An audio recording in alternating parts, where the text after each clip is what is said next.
Closed captioning is brought to you by IT&E Life in Motion. KUAM News Headlines is presented by Calvo's Insurance, a legacy of trust. Serving Micronesia since 1938. Matson Navigation, serving Guam and Micronesia for 20 years. Cars Plus, Dodge Challenger, the undisputed champion. IP&E, fueling excellence. McDonald's of Guam, I'm loving it. And King's Restaurant, located in Tamuning and Dedito. Always open, always local.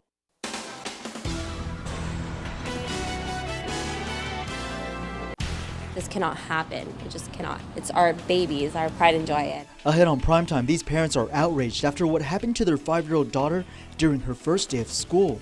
Plus, the Archdiocese of Agana not too happy after a woman busted for drugs, still taking the stage at a benefit concert for Catholic school students.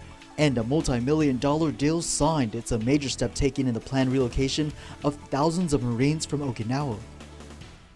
Half a day and good evening. I'm Nick Delgado alongside Valerie Maige. Crystal has the night off.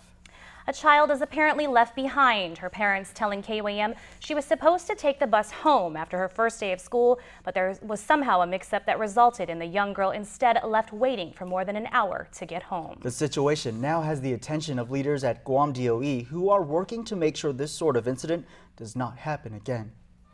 The Tahad excitement. It's the feeling Chris and Ariel Tahaji say their 5-year-old daughter expressed every day this week, ready for her first day of kindergarten. Like thousands of public school students, she went to school with zero issues. But once classes let out at Harry S. Truman Elementary Thursday afternoon, we were, in fear. We didn't know where my daughter was. It was a big concern for us. We didn't know whether she was safe. We didn't know who had her. There was no whereabouts of my daughter. Chris says his daughter was supposed to ride the school bus to the bus stop near their home. A family member was there to pick her up. However, there was no sign of Chris's little girl. He called the school but was told by faculty that they could not find her or her teacher. Nearly 1 hour went by before Chris says the school notified him that his daughter was safe. She was apparently left at the pickup area in front of the campus. Her teachers still nowhere in sight. When I found that out, I was in tears. You don't know. Though their little girl was okay, the parents are no doubt upset with the department. As parents, we put our kids in their hands.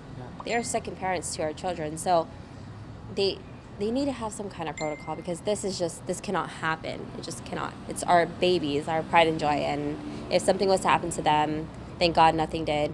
It'll just be worse, and I would feel bad for DOE and all the teachers. DOE Superintendent John Fernandez responded to the incident today. My biggest concern is, number one, is getting a handle on the facts and making sure there's nothing that's going to happen similar to that again. At the end of the day, I want my parents to feel confident that we've got their students' safety at the very forefront. Fernandez offering comfort for parents and giving this message to his administrators. Despite all the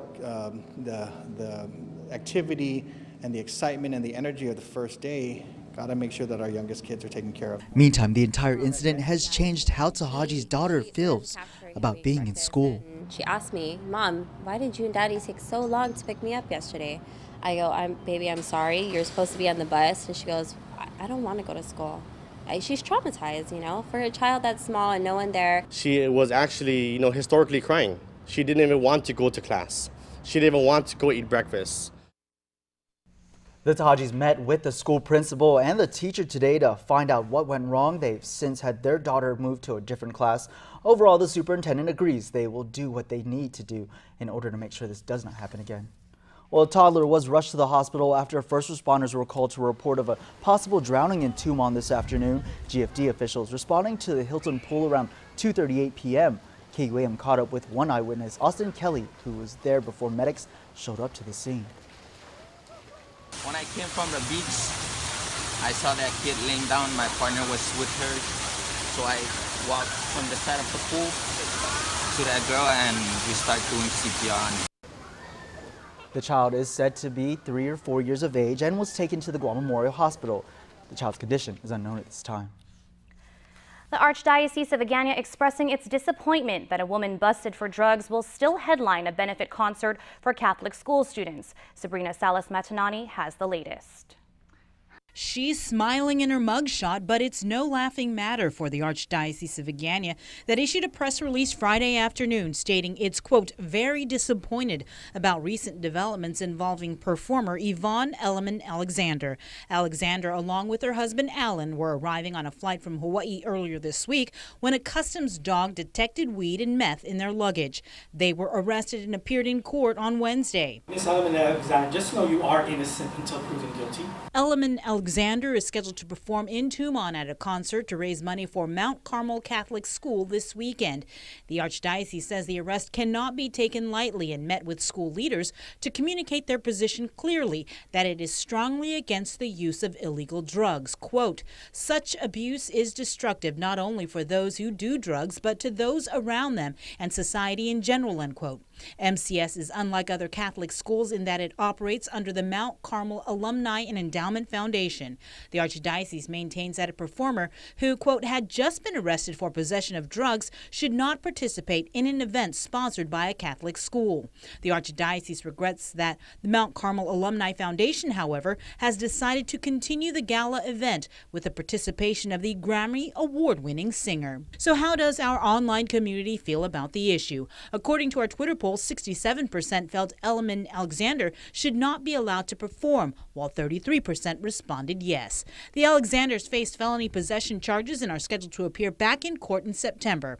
Attorney Phillips confirms his clients reported to probation on Thursday and took drug tests. No word yet on those results. Thanks, Bree. Well, another complaint of child sex abuse has been filed against Father Louis Brouillard, the local Catholic Church, and the Boy Scouts of America. The latest allegations coming from a 54-year-old Jigo man identified as VQ. VQ, alleging he was sexually molested when he was a teenager. He says the sexual abuse would occur on Boy Scout outings to the Lomfit River with the Mong troop. Father Brouillard was a scoutmaster. The complaint alleges the church hierarchy was aware of sexual abuse committed by Father Brouillard, but deliberately remained quiet to protect the Archdiocese. New developments out today from that tragic collision between the USS Fitzgerald and a container ship. It happened in the waters off Japan back in June. The Navy reporting today that the commanding officer, the executive officer, and the command master chief of the guided missile destroyer have been relieved of their duties. A number of officers and enlisted watchstanders were also held accountable. This comes from a thorough review of the incident. The collision claimed the lives of 7 Fitzgerald sailors. The USS Fitzgerald has been to Guam before most recently participating in the multi-cell 2017 bilateral training exercise back in March. Commander Garrett Miller will assume command of the Navy vessel later this month. It's a huge step forward in the long-planned relocation of thousands of Marines from Okinawa. A $165 million contract has been signed to prepare the site of a new 400-acre Marine base in northern Guam. Nestor Lecanto reports. This site at Nictams lies at the center of what will be the new home for the Marines. The deal to lay the groundwork for the base was awarded to a joint venture between American-based Granite Construction and Japanese contractor Obayashi. The funding comes from the Japanese government as part of an agreement with Washington to share in the cost of the relocation. Major Tim Patrick is the spokesman for Marine Corps Activity Guam. This project right now is huge because it gets us ready to get the vertical part of the base going. Some 3,500 rotational troops on 6-month training deployments will be housed there. Another 1,500 permanently stationed Marines will live on Anderson Air Base with their families. But the buildup has not been without its critics. Governor Eddie Calvo withdrew support over concerns it will deplete all the foreign labor from private projects. This as the number of H-2 workers dwindles because of a nearly 100% denial rate by the USCIS. Patrick says the shortage of skilled labor is a real concern for the local military as well. I can tell you at our level that we have addressed it to our higher commands. And what is the feedback you've gotten so far? Stand by. The troops will comprise a Marine Air-Ground Task Force. It's a big accomplishment, says the major, to squeeze an elite MAGTF unit into a very small area, all within the current DoD footprint. But there are detractors of that as well. One group, Putehi Letekzan, is already lobbying with local leaders to block the Marines' planned live-fire range at Ritidian on Anderson. Patrick says the military has met all federal environmental requirements. He cited examples of how the relocation can actually help enhance the local environment. DoD has agreed that for every acre it develops, another acre will be restored through forest enhancements. The relocation to Guam, the marine relocation to Guam, unlocks resources to help the ecosystem, which would not otherwise have been available. It's a balancing act because you have to balance the Department of Defense mission for security and stability in the area with the delicate ecosystem that's on the island. Patrick says to expect the first boots on the ground by around 2024. For Guam's News Network, I'm Nestor Lecanto. Thanks, Nestor. Congresswoman Madeline Berdalio called the contract, quote, a significant step forward for the buildup. She says it was the first award since the Navy and Fish and Wildlife issued the biological opinion to address environmental issues. Berdalio will also continue to push for a provision in the NDAA that will use USCIS give them more flexibility in approving foreign labor H-2B visas. She adds that the contract signing is a clear demonstration of the Marine commitment and the progress of the relocation.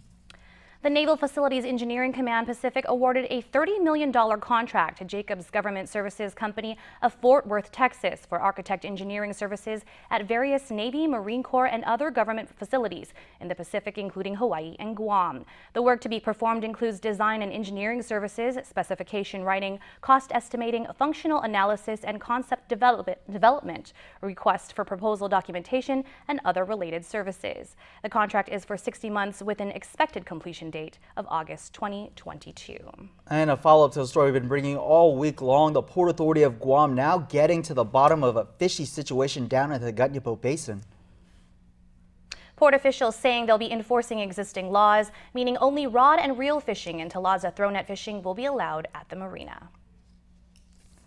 The issue surfaced after several local fishermen called on regulatory agencies to step in, frustrated after finding an abundance of dead fish floating and washing ashore earlier this week. Port General Manager Joanne Brown is getting involved. She met with Department of Agriculture Director Matt Sablon to discuss ongoing issues related to current fishing practices at the marina. As we reported, fishermen pointed out a net that had been in the water for 8 days. They say the net itself isn't the issue, but the length of time it was allowed to remain in the water.